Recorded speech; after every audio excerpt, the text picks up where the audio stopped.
AI 永动机循环圈到底是怎么运作的？今天带您快来看。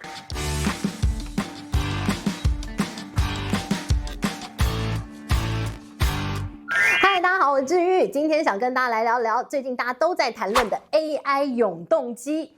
最后真的会是一个泡沫很快破灭吗？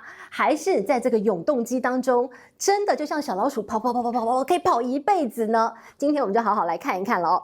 好，那首先呢，我们看这个永动机的形成，你当然首先要有一个来推动它的人，推动它的人是谁呢？AI 现在呢可以说应用当中的龙头。OpenAI 呢，我们看到了它进来的动向啊，可以说找到人合作，哇，人家的一个股价就一飞冲天。当然 ，OpenAI 自己它的市值呢也不断的在膨胀。那接下来我们就来讲讲它这个永动机是怎么样形成的。首先我们来看 OpenAI 做什么？它做非常多的运算，然后呢做了一个这个 ChatGPT， 让大家上去应用 AI， 用过吗？很好用。好，上去应用这个 AI， 这应该是目前为止这个应用 AI 可以说它做的最早，然后也做的最普遍，大家都在使用。好，那它要怎么样让它更精进呢？它是不是要买更多的晶片，有更多的 AI 伺服器？因为它需要更多的算力，算力呢才可以让 OpenAI 它的东西更多，然后更好用，更周全。好，那接下来呢就进入了这个永动机为什么要发生了？那就是 OpenAI 没钱啦，没钱我怎么发展啊？OpenAI 没赚钱呢，你知道它一年要亏100亿美元呢，没赚钱的一家公司，然后他去买那么贵的 NVIDIA 的晶片，买那么贵的 AI 伺服器，钱从哪里来？嘿嘿，就让他想出来什么叫永动机了哦。怎么样让这个 AI 的一个这个基础建设可以持续下去？不只是这个 OpenAI 很着急啊，他想要持续发展，但没有钱。那 NVIDIA、AMD 这些厂商他卖晶片的，他也希望你赶快好好发展，你才会跟我买晶片，对吧？所以呢，这个 OpenAI 没有钱这回事啊 ，NVIDIA、AMD 比他更担心，你不能没有钱，你不能没有钱，你没有钱，我的晶片卖给谁？于是呢，这个永动机的一个成员就一字排开了，都是这些担心 AI 无以为继的这些厂商。好，于是乎呢，就开始形成这个永动机了。OpenAI 没有钱，但是他要买晶片，好，怎么办呢？我们来看看，接下来就出现了2家很知名的公司，然后跟他分别呢都达成了一个协议。那这个协议呢都很有趣。好，我们先来讲啊，他跟这个 AMD 的协议哦 ，AMD 的协议非常有趣哦，他也想跟这个 AMD 买晶片，买这个 AI 伺服器。没有钱呢，这个 AMD 就跟他说不担心，你没有钱没有关系，我晶片还是可以给你，但是呢我跟你签一份协议，那个叫做这个股权换采购。什么意思啊？他说啊，这个 AMD 我就发这个股权，我就发了一个股权，然后让你认，让这个 OpenAI 来认。OpenAI 说啊，我就没有钱，我还认你的股权，对不对？是怎么回事啊？他说你别担心，听我讲嘛。然后他就认，他说我让你用很便宜的价钱认0.01美元，我让你认，然后呢给你认1.6亿股的这个 AMD 的股票。然后这个时候呢，这个 OpenAI 就 confused 了，他说啊，我认你那个股票要干嘛？我是想要买你的晶片。对吧？我要买你的伺服器。他说你认就对了。好，认了之后呢，我伺服器就给你了，晶片给你了。OpenAI想说，天上掉下来的礼物吗？原来啊，这个 AMD 打的算盘是这样的。AMD 呢，大家都知道，现在它在这个 NVIDIA 的后面屈居老2，距离很远。所以呢，他说我要有一个大客户，然后买我的晶片，那就代表我的晶片卖得掉。那我的股价就会涨，我的前景就会很亮。于是呢，这个 AMD 呢就用这样的一个方式哦，你先不用给我钱啦，你就是认一点小钱啦，认一点我的这个股权，然后呢我们就合作，我的晶片就给你。然后呢，他就开始大肆宣扬这样的消息 ，OpenAI 采用了 AMD 的一个晶片呐，哇，我们那个深度合作啊，怎么样啊？于是呢，你就看到 AMD 的一个股价蹭就开始涨了，涨了之后呢，OpenAI 认的那些股权啊，也涨了。于是呢，这个 AMD 啊，它当初啊，这个给这个OpenAI 的一个这个晶片的价格，它的一个总值大约是900亿美元。结果呢，这个 OpenAI 啊，它的这个股权认的便宜的钱认的，赚钱了，所以呢，它就有钱可以付给这个 AMD 了。是不是很奇妙？所以呢，他这个就卖一些股票，然后就付给 AMD 了。然后呢 ，OpenAI 发现这一招好像挺不错的耶，是不是有一种买空卖空的感觉？便宜的买一点便宜的股票，然后我们两个一起合作，然后股价涨了，然后我就很开心卖给市场，然后我有钱付给 AMD 了。所以对于这个 OpenAI 跟 AMD 来讲，哇哦，这是一个双赢的一个协议啊。好，那这是一个叫做股权换采购的一个方式哦。另外一个。这个是 OpenAI 跟 NVIDIA 的合作，他们是怎么样的一个合作呢？那叫做循环经济啊，循环收入，什么意思啊？这个 OpenAI 要晶片，要伺服器，我没有钱。好，那这个 NVIDIA 就是没有关系，你没有钱，我入股你，我投资你。好，我就投资你1000亿美元，然后呢，你就拿着你那1000亿美元来跟我 NVIDIA 买晶片、买伺服器。那所以呢，那 NVIDIA 就有订单啦，有订单我就赚钱啦，我赚钱了，那你 OpenAI 还没钱没关系，我再投资你，投资你，你又有钱啦，你又来跟我买晶片，哎呀，我又有钱啦，那我再投资你，我又有钱啦，我又投资你，就这么来来回回，永动机就产生了，所以你就觉得哇哦，你就觉得这样的一个永动机真的不会没问题吗？真的会永远的这么下去吗？那就要看到这个循环当中，如果哪一个环节，出了一个 trouble 的话，很可能这个永动机就要被打破了。但目前为止还没有，目前为止它还在持续的运转当中。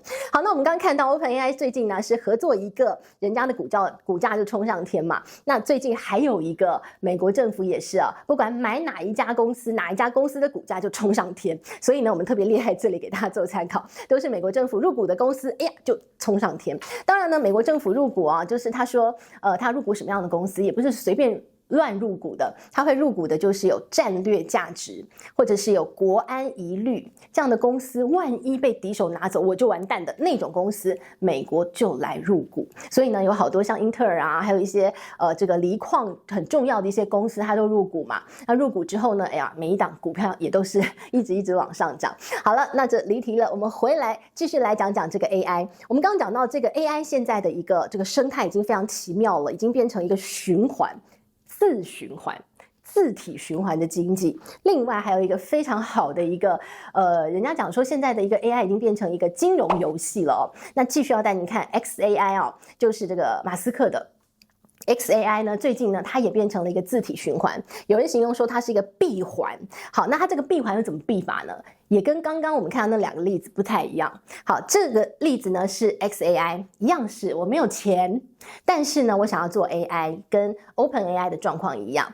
好了，那 XAI 呢，他就想到了一个什么样的方法呢？人家背后是马斯克，比较会想，不像 OpenAI 都是他的这个客户在帮他想。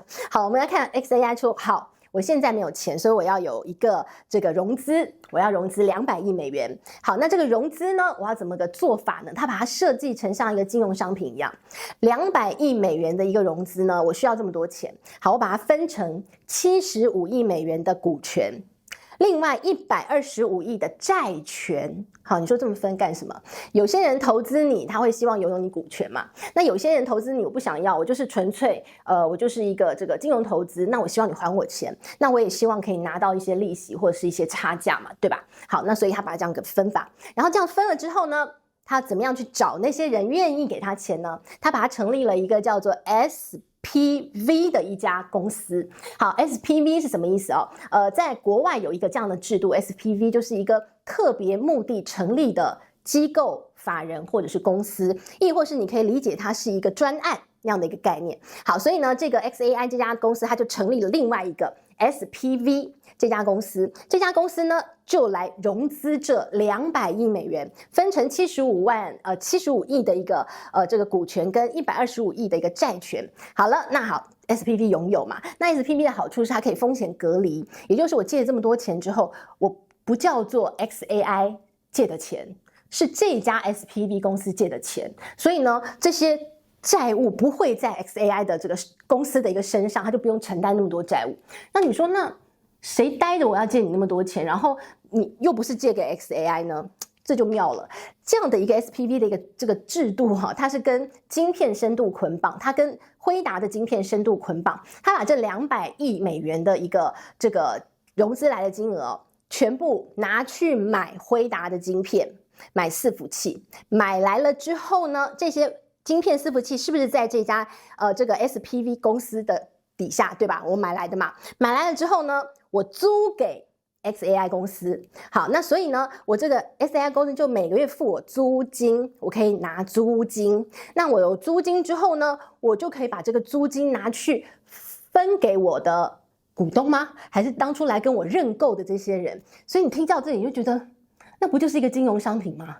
没错，现在呢，这个晶片全部都变成金融商品了。好，所以你就看到了 XAI 这样的一个做法哦，就让大家很能接受，就觉得我不是投资一家感觉好像发展 AI 的公司，这样新创公司你会觉得风险很大嘛？万一它发展不顺利怎么办呢？我就是完全水通掉这个钱掉水里去了嘛。但现在不是我是投资这家公司，这家公司有很值钱的辉达的晶片在他手上，就算呢到时候 XAI 没有发展起来没有关系啊，我还有那么多辉达晶片啊，我拿去卖给想要的人啊，对不对？一定卖得掉嘛，对不对？中国就很想要啊，是不是？所以呢，大家就觉得我投资你投资的很放心，所以呢，现在已经有人讲这样子的一个模式很可能会成为未来所有的 AI 新创公司想要融资借钱的时候都会用这样的方式。我就很像是拿晶片当抵押，然后你借给我钱，然后呢我来发展，我就付你租金，类似这样的状况。另外成立一家 SPV 的公司。好，这个是 XAI 最近的一个融资的方法，很特别，来跟大家分享哦。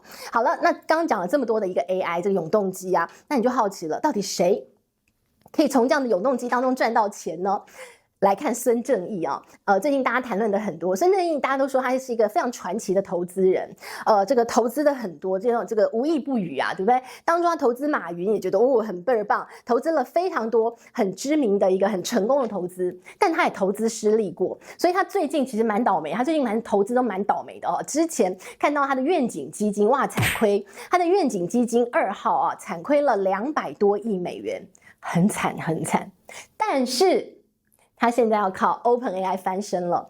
孙正义他投资了 OpenAI， 那个时候他刚投的时候，大家想说，就根本就还没有 ChatGPT 他就投了，他就想说一直在烧钱，就被他等到一个 ChatGPT 了。所以呢，他的当初的投资97亿美元，现在都已经是翻倍了。而且不止如此OpenAI 我们刚刚讲，它现在的市值估值呢是5000亿美元，但是呢，就在它的市值估值是2600亿美元的时候，孙正义又说我要加投225亿美元，然后取得 OpenAI 12%的股权。